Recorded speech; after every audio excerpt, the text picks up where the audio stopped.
All right, this is a video about philosophy and if it is still relevant in today's day and age. Um, this video, like a lot of my other ones, it's kind of like I'm just bored and it's like I have some thoughts on my mind that I just want to, you know, just express and, post it on YouTube just so it's like I have a record of like what my thoughts were on certain things. So, anyways, this video is about my thoughts on philosophy as it relates to like an academic. I'm sorry, I gotta get my animals out of here. Dundee, come on. Like, as it relates to like an academic or an intellectual pursuit. And I'm going to make the argument that even in today's day and age where rationality is king, um, most intellectual pursuits of practical import are, based in like scientific reasoning, science, technology, logic, like stuff like computer sciences, programming, um, mathematics, people that do any type of math for a job, even if you like consider something like accounting. Um, those all kind of stemmed from philosophy, but nowadays we look at it as what has replaced philosophy. And I think to a large degree that is true, but that's not entirely the case. I think philosophy is still relevant. And I would even go as far as to say that it has a practical use in today's society. With that being said, I do not trust philosophy in the hands of most individuals.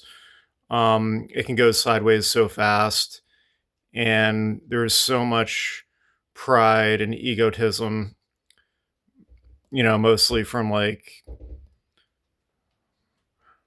I'd say like from a sense of like self importance or um like an intellectual pride type thing. Like you think of like a lot of professors like, well, they may not even know what they're teaching, and then like you look at like all the other like aspects of their life, like they're just goofy. Um but I think philosophy does have importance. Um so this is going to be about like my opinion on like why it's important and like how it should be taught. Um so I think the way they teach philosophy, it's mostly like the history of philosophy, which I think that can be important, but in my own opinion, like where like the parts of it that are relevant, I think they should definitely teach like classical philosophy. Um, a lot of the ancient Greeks, some of the Romans, the Stoic thinkers, like like I think that is good. Um, I and I don't know too much about like ancient philosophers from other cultures. It seems like a lot of like Eastern philosophers, like they're just like goofy and it's garbage, like Confucianism. Um, I don't really. That guy just had some goofy ideas. Someone like Sun Tzu, like I think you look at the Art of War, like there's definitely some like value in like upper level thinking that would trickle down into like how you view, like in that instance, like warfare. Like that's a good um philosophical take on like warfare. Obviously like technology is like different nowadays, so it's like, well, shooting flame when to shoot flaming arrows at your enemy, like that doesn't make sense. But like things such as the whole objective of war is like it's politics in the extreme. So like the whole aim is to get your way. So if you can do that without killing anyone, well, that's a benefit. So things like that I think are good. Um, Islamic philosophers, like, I don't really know. The ones like I've seen, it's like they just, like the ones like I've had to learn about in school, like they just didn't really make a whole lot of sense to me. Maybe there are some good ones, I'm not sure. Philosophies of other parts of the world, like again, I'm not sure. But at the very least, because we live in Western society and because of European dominance, like historically, like Western society and aspects of it have infiltrated, like, virtually the entire world. I'm living in North America, someplace that originally didn't have European influence, but, you know, ancient Greece was in Europe. Um, that influenced the Roman Empire, which influenced Europe, which influenced like the great empires that eventually colonized this area and other parts of the world. So it's like the ancient Greeks, like their philosophical takes on things, it has like such global reach. I would imagine like anyone in the world, they should, study the ancient Greeks if they're interested in philosophy. Um, and a lot of philosophers that came after him, like it went off the rails.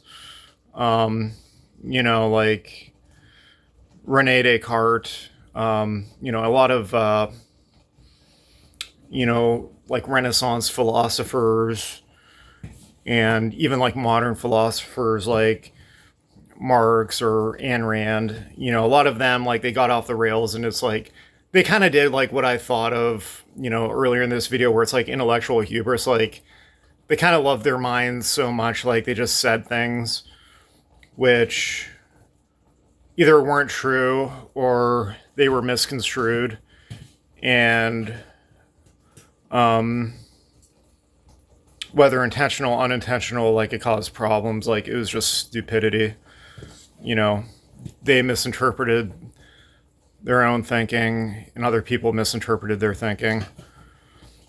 So yeah, like I would say, like from a historical standpoint, definitely like the classic philosophers and, even some modern ones, like just touch on them, just to see what they think. I don't think it was all garbage. Like I think, someone like William James, he had a lot of good ideas just because his big thinking was like, well, it has to be true. Like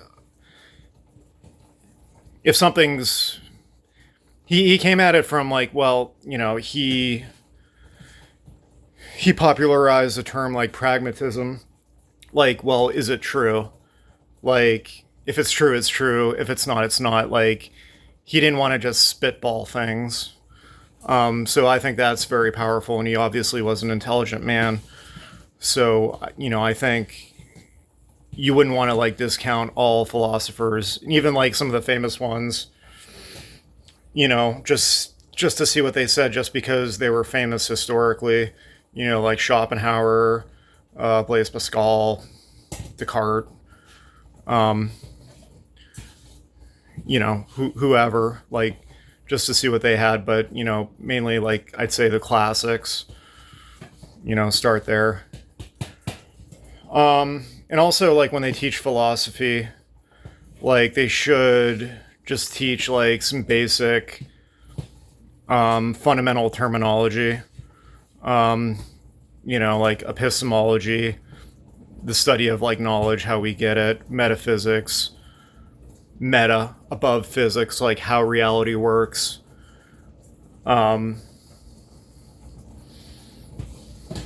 Just different terms like teleology, eschatology, a priori, a posteriori. Like they should be teaching those words because they're useful for communication, but like to think philosophically, like it's kind of hard to do that without certain words that you don't like normally have in like normal. I'm sorry, I'm making peanut brittle right now.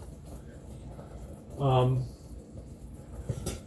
like words that you don't have in like common parlance. So you kind of like need that.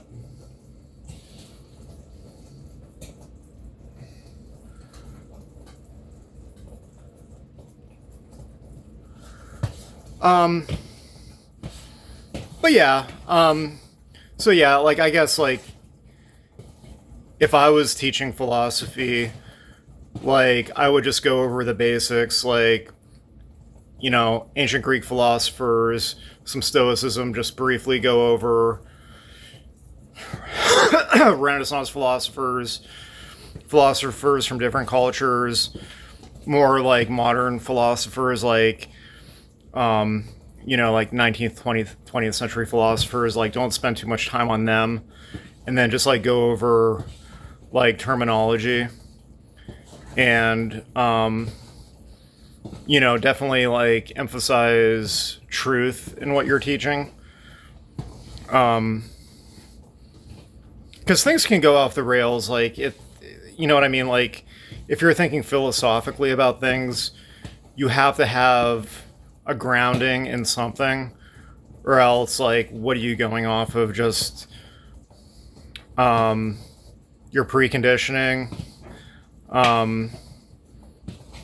like invalid precepts, imaginations. So it's like there does have to be like grounding in like how you're going about philosophy if you want opinions that are valid, or at least ones that are open to falsifiability. And again, you go back to like the whole like ego thing, intellectual hubris. Like that's a problem. Like a lot of ideas are like guarded. So, if you disagree with something, it's like intellectual warfare, and that's stupid. Like something's either true, not true, or we don't know. So, like, there definitely needs to be more of a basis for that. So, all right, that's all I got. All right, bye.